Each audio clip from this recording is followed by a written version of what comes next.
안녕하세요. 맥키네지의 투자클럽입니다. HLB 24거래일 만에 공매도 감소 흐름이 나왔습니다.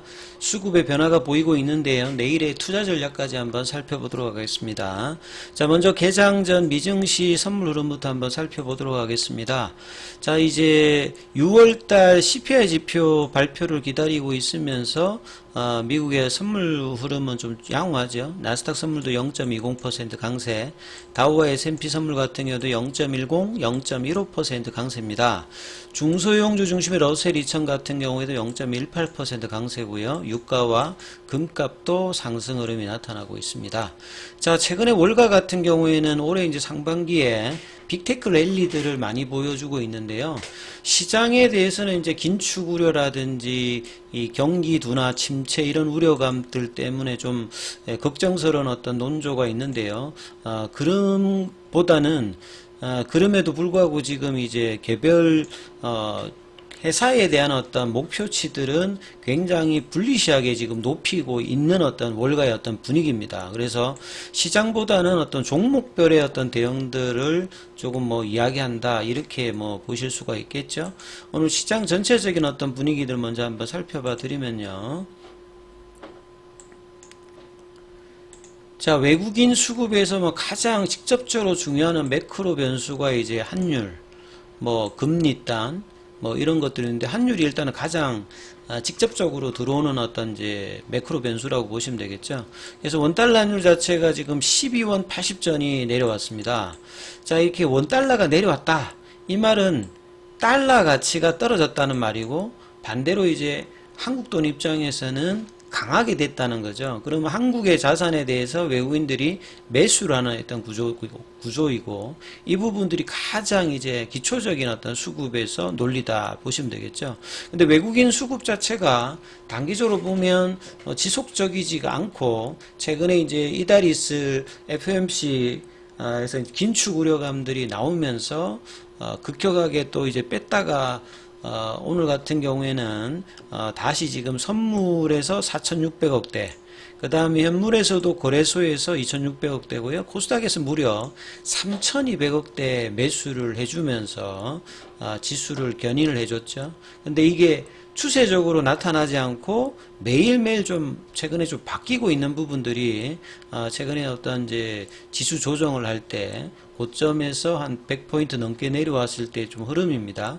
그리고 기관들 같은 경우에도 오늘은 금융투자 뭐 투신연기금에서 코스닥에서는 금융투자가 1,000억 넘게 일단 매수를 해주면서 최근에 어떤 이제 상반기 내 가장 이제 시장에서 주력이었던 2차전지, 이 반도체 소부장 이런 종목들이 전일 하락했던 부분을 양봉으로 다시 또 전환을 좀 시키는 모습이었죠. 이에 이제 개인들 같은 경우는 최근에 이제 흘러내릴 때 매수했던 부분들을 오늘은 또 이제 차익 매도를 하는 어떤 흐름들이 나타났습니다. 자, 코스피 쪽에서는 상승 종목 수가 하락 종목 수의 한 2배 정도, 코스닥 쪽에서도 하락 종목 수에 비해서 상승 종목 수가 한 3배 가까이 많았죠. 자, 코스피 지수 같은 경우에는 2500선이 이제 좀 지지가 되냐, 좀 이탈되느냐 이런 어떤 우려감들 나올 정도로 떨어졌다가 오늘은 41포인트가 올라와서 2500선 중반선까지 다시 또 회복을 했습니다. 어느 정도. 자, 코스닥 같은 경우에도 2% 넘게 올라가면서 800선 후반선으로 다시 이제 올라오면서 900선 어떤 흐름들이 어떻게 될까? 상대적으로 이제 코스피보다는 코스닥이 이 에코프로 쪽의 어떤 강세 흐름들이 2차전지 쪽에 강하기 때문에 시장의 어떤 분위기들은 코스닥이 훨씬 더 좀 강한 흐름이죠.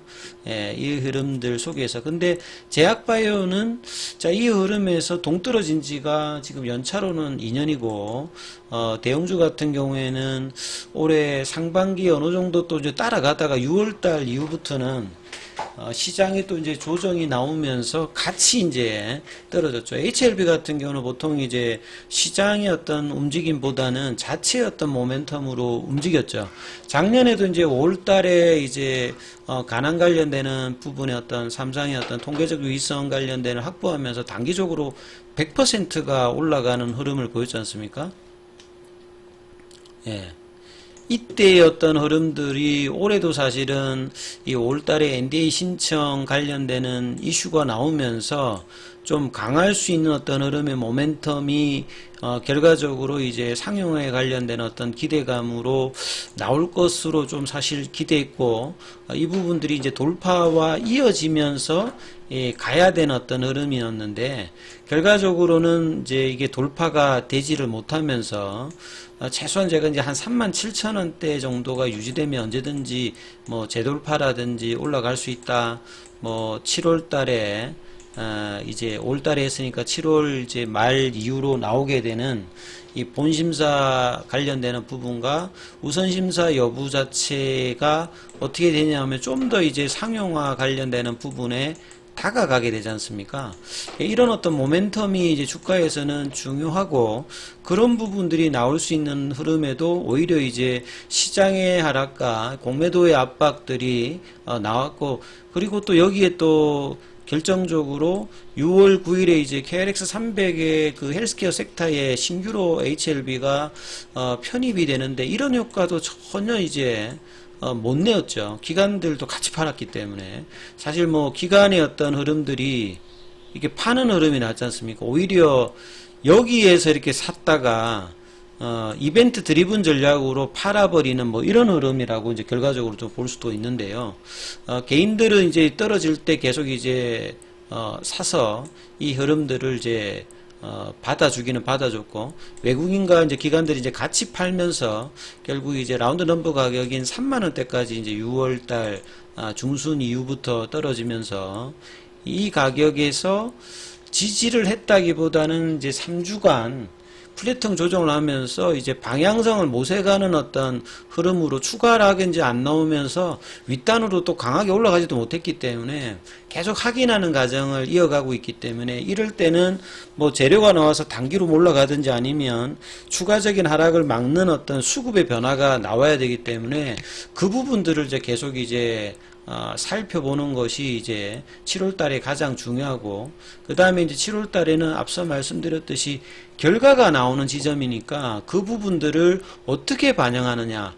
특히나 이제 제약바이오 같은 경우에는 재료가 적기 때문에 올라가는 게 아니라 이 재료를 수급이 어떤 식으로 반영하느냐에 따라서 이 급등이냐 뭐 조금만 반응하느냐 요런 부분이거든요. 결국은 이제 뭐 개인들이 에코프로 같이 압도하면서 돈을 부으면서 집중적인 어떤 섹터로 하는 부분이면 모르겠는데, 이 어떤 개인들이 매수는 해주고 있습니다만 압도적으로 거래량을 내면서 사주는 형태가 아니기 때문에 그러한 흐름들이 수급이 여기서는 아직 나타나고 있지는 않거든요. 결국 그러면 이제 기관들이나 외국인의 어떤 수급이 변화가 나와야 되는 부분이고, 그런 차원에서 이제 변화를 이제 계속 살피면서 이 재료의 어떤 반응도가 기대감으로 반영하느냐, 아니면 3상 이상의 어떤 부분들은 상용화 이후의 어떤 이 판매라든지 얼마만큼 시장 점유율을 빠르게 할 수 있느냐, 여기까지 이제 가서 수급이 이제 이런 부분을 본다, 이런 말씀을 드렸는데,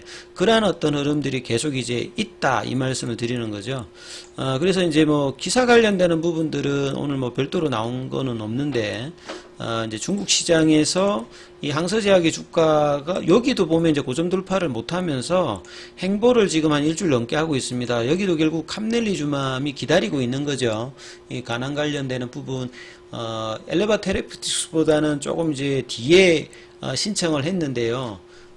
결국 이제 7월 이제 중순 이후에 그리고 2주 정도의 어떤 이제 그 기간 동안에 결정들이 어떻게 나느냐에 따라서 이 동행할 어떤 가능성이 높죠. 그래서 여기가 만약에 돌파를 해도 이제 따라갈 수 있는 흐름이죠. 항서제약이 뭐 끌고 가면서 HLB 주가 계열사의 어떤 주가에 영향을 줄 수도 있습니다. 그래서 이 부분들이 이제 여기서 돌파가 나오는지 굉장히 중요하고, 장기 차트에서 이평선은 모여 있죠. 그래서 언제든지 이제 방향성을 상방으로 끌 수 있는 어떤 차트를 항서제약 같은 경우는 이제 만들고 있는 상황이죠. 그래서 수급의 변화가 무려 24거래일 만에 확 줄진 않았습니다만 절반 정도로 일단은 한 자리 숫자로 줄었고, 이게 24거래일이라고 하는 말은 한 달이 넘는다는 거잖아요. 한 달 넘는 뭐 6월 초부터 해가지고 계속 공매도 압박들이 있으면서 주가가 3만원대 초반까지 내려오는 결정적인 이유는 결국 일단 수급입니다.